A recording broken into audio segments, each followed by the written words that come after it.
Hegde mega fertility camp మా యొక్క అన్ని బ్రాంచుల్లో. అపాయింట్మెంట్స్ కొరకు సంప్రదించండి 8880747474.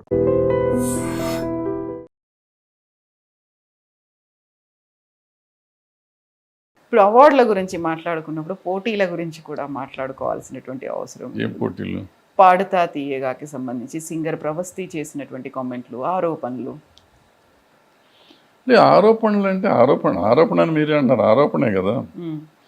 ఆరోపణలో ఎంత నిజం ఉంది, ఎంత అబద్ధం ఉంది అనేది నాకు తెలిసి, నాకు పాడుతా తీయగా కదా అది ప్రోగ్రామ్, అది బాలు గారు స్టార్ట్ చేశాను. బాలు గారు చేసిన కాంపిటీషన్ ప్రోగ్రామ్ కాదు అప్పట్లో. మరి ఇప్పుడు ఇంట్రెస్ట్ నేను చూడలేదు.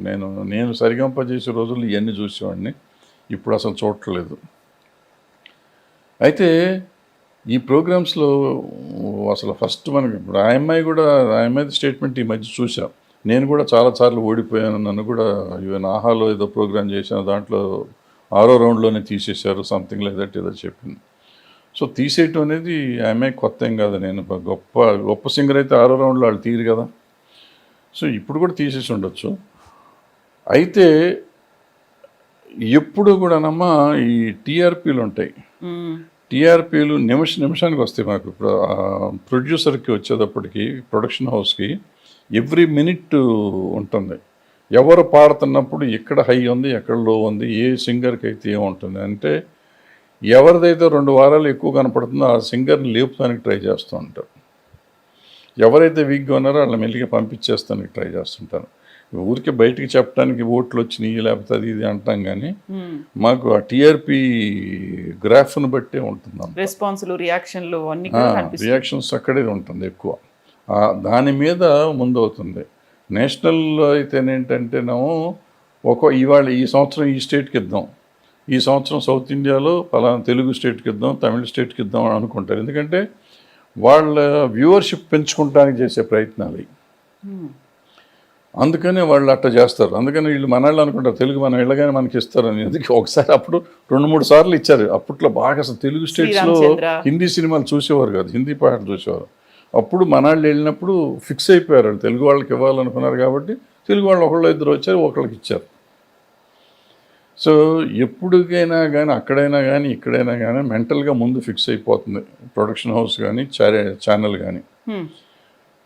ఫిక్స్ అయిపోయినాక దాంట్లో 2-3 చాయిస్లు తీసుకుంటారు, అందులో ఒకరికి ఇచ్చేస్తారు. అది ప్రవస్తి అవ్వచ్చు, లేకపోతే ఇంకోళ్ళు అవ్వచ్చు. ఈ అమ్మాయి అన్ఫార్చునేట్గా వీళ్ళ చార్ట్లు వీళ్ళ టీఆర్పీలో సరిగ్గా వచ్చి ఉండకపోవచ్చు. ఇదొకటి అయిపోయినాక ఇంకొకటి జడ్జిల సంగతి చెప్తాను. జడ్జిల ఇన్ఫ్లుయెన్స్ చాలా తక్కువ ఉంటుంది. జడ్జిలు ఇప్పుడు నేను నువ్వు వెళ్ళామంటే మనకు సరిగంపాలంటే ఏమో తెలియదు కాబట్టి మనం ఏం జడ్జ్ చేయలేం. మనం విండి బాగుందంటే బాగుంది, లేదంటే లేదంటాం. వాళ్ళకి ఏంటంటే చాలా సంగీతం పరిజ్ఞానం ఎక్కువ ఉంటుంది కాబట్టి వాళ్ళు ఏది తప్పు ఏది ఒప్పు అనుకుంటారు, ఏదో చిన్నవి చెప్తారు. మనకి చాలా బాగున్న పాట వాళ్ళు చండాలంగా ఉందని చెప్తూ ఉంటారు. నువ్వేదో శృతి తెప్పావు, గతి తెప్పావు ఏదో చెప్తూ ఉంటారు. మనకు అద్భుతంగా ఉంది కదా అనిపిస్తూ ఉంటుంది. సో అట్లా వాళ్ళకి ఆ సైంటిఫిక్గా వాళ్ళ ప్రాబ్లం ఏముందో మనకు తెలియదు. ఇకపోతే సునీత దగ్గరికి వచ్చేటప్పటికి, సునీతకి ఈ అమ్మాయిని తీసేస్తే ఆమెకు వచ్చేది ఏంటి లేదు. ఆమెకు ఇప్పుడు కొత్తగా బిల్డింగ్లు ప్రవస్తిని తీసేస్తే ఎవరు బిల్డింగ్ కట్టేవారు, ప్రవస్తిని తీసుకొస్తే ప్రవస్తి ఆమెకి ఏమవ్వదు. అది వీళ్ళకి ఈ పిల్లకి ఆ పిల్లకి శత్రుత్వం ఉండడానికి కూడా అవకాశం ఏం లేదు. సో ఏదో మిస్అండర్స్టాండింగ్స్ ఉంటాయి, చిన్న మిస్అండర్స్టాండింగ్స్ ఉంటాయి అంతే తప్ప దాన్ని మనం అంత సీరియస్గా తీసుకోవాల్సిన అవసరం లేదు. మా కాంపిటీషన్కి వెళ్ళిన వాళ్ళు ఎవళ్ళైనా ఓడిపోతానికి అర్థంగా ఉంటారు. ఇక డ్రెస్ కోడ్ సంగతికి వచ్చేసరికి, డ్రెస్ కోడ్ ఏంటంటే అంటే ఈ టీవీలో ఇంతకుముందు అట్లా ఉండేది కదా, డ్రెస్సుల సంగతి తెలీదు. బట్ మిగతా వాటిలో నేను చేసిన ప్రోగ్రాంలో అప్పుడే చిన్నపిల్లలు చేస్తే బట్టలు నేను ఒప్పుకునేవాడిని కాదు. తల్లిదండ్రులు నాతో పోట్లాడేవారు, మా పిల్లలకి నా బట్టలు అయినవ్వాను. చిన్నపిల్లలకి అటువంటి అసలు పాటలు వద్దనేవాడిని నేను. కొన్ని పాటలు చిన్నపిల్లలు ఆ పాట పాడకూడదండి. ఇప్పుడు ఇందాక ఆ అమ్మాయి చెప్పింది, నన్ను ఆ పాట పాడిన వాళ్ళు, ఈ పాట పాడిన వాళ్ళని. వాళ్ళు కొన్ని సునీత చెప్పినట్టు అది కంపెనీలు వాళ్ళకి డబ్బులు కట్టాల్సి ఉంటుంది అనమాట. అందుకని అవి వద్దని చెప్తూ ఉంటారు. కాదు పాడారు అంటున్నారు, నిజం అయ్యి ఉండొచ్చు కూడా. నాకు కొంత ఫేవరెటిజం అవకాశం ఉంటుంది. ఎట్లా ఉంటుందంటే, నేను జడ్జిని అనుకుందాం, జడ్జి అంటే టెంపరీగా ఎవరు లేకపోతే వెళ్ళేవాడిని. నేను జడ్జిని అనుకోండి, మీరు ఆ అబ్బాయి పెర్ఫామ్ చేస్తున్నారు. చేసే ముందు పాట ఇస్తానికి ముందు పాట జనరల్గా సెలెక్షన్ అప్పుడు జనరల్గా జడ్జిలు చూడరు. కానీ ఒక్కోసారి ఏదైనా ఇంటర్ఫియర్ అయ్యి నాకు ఆ అబ్బాయి మీద ఇంట్రెస్ట్ ఉండి మీరు అనుకుంటే ఆ మంచి పాట ఉంటే ఆ అబ్బాయికి ఇచ్చేస్తే బాగుంటుంది. ఒకే పాట ఇద్దరు అడిగారు అనుకోండి, I will have a choice, ఆ అబ్బాయిని పాడుకొనియండి, ఈ అబ్బాయి కాకలేదు అనుకుంటాం. అది కూడా చాలా తక్కువ సార్లు ఉంటుంది. ఇంటర్ఫియర్ అయ్యే అంత అవకాశం ఉండదు, జనరల్గా ఉండదు. బట్ ఎప్పుడన్నా జరిగితే జరగవచ్చు. ఏదేమైనా కానీ చేసేది ఏంటంటే ఈ ఎంతో కొంత నిజం ఉంది అనేది కరెక్ట్. నిజం ఉందంటే అసలు ఆ ఫార్మాటే అది, నిజం కాదు ఇది, ఫార్మాటే అది. నా ఇష్టం వచ్చిన వాళ్ళని నేను ఛానల్ ఏంటి మనం డబ్బుల కోసం చేసుకుంటున్నారు, వాళ్ళు నేను దేశాన్ని ఉద్ధరిస్తానికి చేయట్లా. ఆ బాలు గారు వచ్చినట్టు పాడుతా తీయగా అనేది మాత్రం డెఫినెట్గా దేశాన్ని ఉద్ధరిస్తాను. అంటే వాళ్ళు ఎంతమంది సింగర్స్ వచ్చారంటే ఈ తెలుగులో కానీ తమిళ్లో కానీ కన్నడంలో కానీ వచ్చారంటే, ఈవెన్ మలయాళంలో కానీ వచ్చారంటే బాలు గారు మొదలెట్టిన పాడుతా తీయగాతోనే వచ్చారు. తర్వాత సరిగమపాలు వచ్చినాయి, తర్వాత ఏదో సూపర్ సింగర్కి ఇట్లా వరసపుగా పేర్లు పెట్టుకుని వచ్చిన వాటితో మనకి అన్ని సౌత్ ఇండియన్ భారతదేశం మొత్తంలో ఇవాళ సింగర్స్ విపరీతం కుప్పలుగా ఎంటర్టైన్మెంట్ ఫీల్డ్ని వెళ్తున్నారు. ఎన్నో ఫ్యామిలీస్ బతుకుతున్నాయి దాని మీద. ఆఫర్స్ కూడా ఆ తర్వాత చాలా వచ్చినాయి. గెలిచినా గెలవకపోయినా వీళ్ళందరూ ఏదో ఒక లైఫ్ వాళ్ళ ఊళ్ళల్లో వాళ్ళు పాడుకుని బతికేస్తున్నారు వాళ్ళు.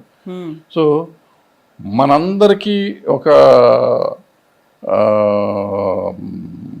ఉద్యోగ అవకాశం లేకపోతే అవకాశం వచ్చిన దాని గురించి మనం ఎక్కువ అలర చేయటం అవసరం లేదు.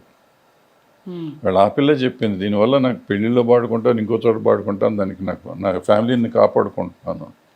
సో అది అవకాశమే కదా. ఇవాళ ఇంకోటి సినిమాల్లో రావట్లేదు, ఎవరికి వస్తుంది? సునీతకు ఉన్నాయి ఆ పాటలు. సునీత ఈఎంఐని తొక్కేయటానికి సునీతకే దిక్కులేదు పాటలు. ఈ సంవత్సరానికి ఆమె ఎన్ని పాటలు పాడుతుంది? 4 పాటలు పాడుతుంది, 5 పాటలు పాడుతుంది. మరి ఒకనొకప్పుడు ఆమె నెలకి 15 పాటలు 10 పాటలు పాడేది కదా. ఇవాళ సంవత్సరానికి 10 పాటలు కూడా పాడతల్లా. ఆ అమ్మాయి ఈఎంఐని తొక్కుతానికి ఏముంటుంది? ఎవరితో ఉంటుంది? ఆ అమ్మాయి అడుక్కోవచ్చుగా. ఇప్పుడు నాతో పాడించుకోండి అని అడుగుతుందా, ప్రవస్థితో పాడించొద్దని అడుగుతుందా? Simple logic. ప్రవస్థితో పాడించండి అని చెప్పడానికి ఈజీ, కానీ వద్దని చెప్తానికి ఆ అమ్మాయికి ఏం అవసరం? వెళ్ళి ఫోన్లో చేసేవారికన్నా చెప్పటం. కానీ కీరవాణి గారికి ఏం అవసరం? చంద్రబోస్ గారికి ఏం అవసరం? బట్ ఏంటంటే ఆ నిమిషంలో వాళ్ళు ఉండొచ్చు, ఆ నిమిషంలో వాళ్ళకి ఏమనిపించిందో ఎందుకు అనిపించిందో ఉంటే ఉండొచ్చు. బట్ దాన్ని ఈ అమ్మాయి చిన్నపిల్ల, ఈ అమ్మాయి కూడా అంత సీరియస్గా తీసుకోవాల్సింది కాదు. బట్ ఏదైనా ఈ అమ్మాయికి ఏం ఎఫెక్ట్ ఏం అవ్వదు. వీళ్ళు ఎవరు నేను ఈ సినిమా ఇండస్ట్రీలో ఒక మనిషి ఇంకో మనిషిని తొక్కటం అనేది జరిగే పని కాదు. టాలెంట్ ఉండగా ఎవ్వరు ఏమీ చేయలేరు. ఎంత గొప్పవాళ్ళని అవనండి, ఇండస్ట్రీని ఎంత కంట్రోల్ చేసే వ్యక్తి కూడా ఒక మనిషిని టాలెంట్ ఉంటే ఏమీ చేయలేరు, 100% చేయలేరు. సో ఇప్పుడు టాలెంట్ అనుకున్నప్పుడు వినిపించినటువంటి ఇంకొక మాట ఏంటంటే, ఫలానా కులం వాళ్ళైతే గెలుస్తారు, వేరే వాళ్ళని అయితే తీసేస్తున్నారు అనేటువంటి మాట కూడా వినిపించింది. ఆ వాదన నిజమేనా? లేదు, ఆ కులం ఎట్లా చూస్తారమ్మా, ఇక్కడ ఉంటుంది. ఇప్పుడు కొంతమందికి ఉండొచ్చు, లేదని నేను అన్నాను. నేను చేసిన దాంట్లో నేను ఇప్పుడు నాకు ఎవరు కులం చెప్పలేదు. నేను దగ్గర 7 సిరీస్ చేశాను.